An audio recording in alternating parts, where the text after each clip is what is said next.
ឆ្នាំនេះគម្រោងអុកគីដេបានរៀបចំកម្មវិធីបុណ្យភូមិដោយការសហការជាមួយបងប្អូនអ្នកភូមិជាច្រើនទាំងអស់គ្នាបានពិភាក្សាហើយការរៀបចំនេះតាមពិតទៅយើងបានមានពិភាក្សានេះយូរហើយព្រោះដោយសារបងប្អូនអ្នកភូមិយើងគាត់រៀបចំជារៀងរាល់ឆ្នាំហើយអញ្ចឹងអ្វីដែលក្រុមហ៊ុនអុកគីដេបានចូលរួមសហការបន្ថែមនេះគឺក្នុងរូបភាពមួយដើម្បីផ្សព្វផ្សាយបន្ថែមព្រោះបងប្អូនដែលរស់នៅក្នុងភូមិអុកគីដេរបស់យើងគឺពិតជាបងប្អូនមួយដែលយើងអាចចាត់ទុកថាជាភូមិគំរូមួយសូម្បីតែរស់នៅតំបន់នេះគេហៅភូមិអុកគីដេរបស់យើងបាទហើយបងប្អូនអ្នកភូមិយើងបានជួបជុំគ្នាហ្នឹងក៏បានពិភាក្សាគ្នាលើកឡើងនៅគំនិតដែលយើងចង់ថាបុណ្យភូមិនេះយើងចង់ផ្សារភ្ជាប់ពីវប្បធម៌ខ្មែរយើងឲ្យបានច្រើនជាងមុនព្រោះមុនចូលឆ្នាំប្រពៃណីខ្មែរយើងអញ្ចឹងគឺគេមានកម្មវិធីច្រើនណាស់អញ្ចឹងយើងយកមករៀបចំនៅក្នុងគម្រោងក្រុមហ៊ុនបុណ្យភូមិរបស់យើងដូចគ្នាដោយយើងមានការរៀបចំកម្មវិធីជាល្បែងប្រជាប្រិយដែលមានចោលឈូងទាញព្រាត់លាក់កន្សែងបោះអង្គុញហើយយើងនឹងរៀបរាប់ពី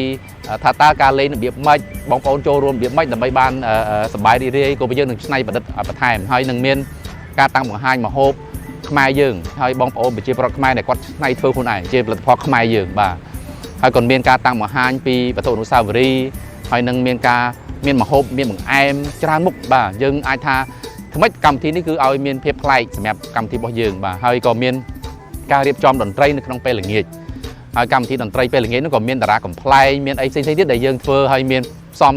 ជាមួយនឹងអាយ៉ៃឆ្លោយឆ្លងចំបៃដងវែងអញ្ចឹងសម្រាប់ក្រុមការងារដែលយើងវិភាគសាគ្នានេះគឺយើងគិតថាការផ្សារភ្ជាប់វប្បធម៌មួយដ៏ថ្លៃថ្លាផូរផង់របស់ខ្មែរយើងហើយឲ្យបងប្អូនប្រជាពលរដ្ឋដែលរស់នៅក្នុងភូមិយើងនឹករំលឹកដល់អតីតកាលរបស់គាត់ក៏ដូចគ្នាបងប្អូនកូននិងបងប្អូនប្រជាពលរដ្ឋយើងហ្នឹងក៏គាត់អាចមកស្វែងយល់ថាតើវប្បធម៌ខ្មែរយើងហ្នឹងផូរផង់កម្រិតណាដូចគ្នាបាទក្នុងនាមខ្ញុំជាអ្នកភូមិតំណាងឲ្យអ្នកភូមិអុកគីដេទាំងមូលខ្ញុំថ្លែងអំណរគុណដល់ក្រុមហ៊ុនបរិយាអុកគីដេហើយខ្ញុំបានចូលរួមពិភាក្សាជាមួយនឹងខាងក្រុមហ៊ុនតំណាងក្រុមហ៊ុនក្នុងការរៀបចំកម្មវិធីបុណ្យភូមិឆ្នាំនេះខ្ញុំយល់ថាឆ្នាំនេះពិតជាប្លែកមែនខុសពីឆ្នាំទៅហើយការរៀបចំបុណ្យភូមិឆ្នាំនេះវាមានអត្ថន័យធំធេងជាងឆ្នាំកន្លងមកទីមួយក្រុមហ៊ុនចង់បង្ហាញអំពីរំលេចអំពីអត្តសញ្ញាណវប្បធម៌ប្រពៃណីខ្មែរហើយជាពិសេសដើម្បីផ្សារភ្ជាប់អំពីក្មេងៗក្នុងបរិយាយើងឲ្យគាត់បានស្គាល់អ្វីទៅជាវប្បធម៌ខ្មែរហើយជាពិសេសដោយសារសម័យយើងបច្ចុប្បន្នយើងឃើញថាសម័យ digital សម័យ technology អញ្ចឹងភាគច្រើនក្មេងៗក្នុងបរិយាយើងគាត់បានស្គាល់ថាតើវប្បធម៌ខ្មែរយើងមានអីខ្លះទេហើយជាពិសេសចាស់យើងដែលធ្លាប់រស់នៅក្នុងបរិយាយើងដែលគាត់ធ្លាប់ឆ្លងកាត់នៅជីវិតក្មេងវ័យគាត់ដើម្បីរំលឹកអនុស្សាវរីយ៍ដែលគាត់ធ្លាប់មានកន្លងទៅហើយទី2ខ្ញុំគិតថាក្នុងឆ្នាំហ្នឹងបរិយាគាត់ចង់ផ្សារភ្ជាប់ឲ្យរវាងក្រុមហ៊ុនជាមួយនឹងសហគមន៍យើងឲ្យមានភាពស្និទ្ធស្នាលជាងមុន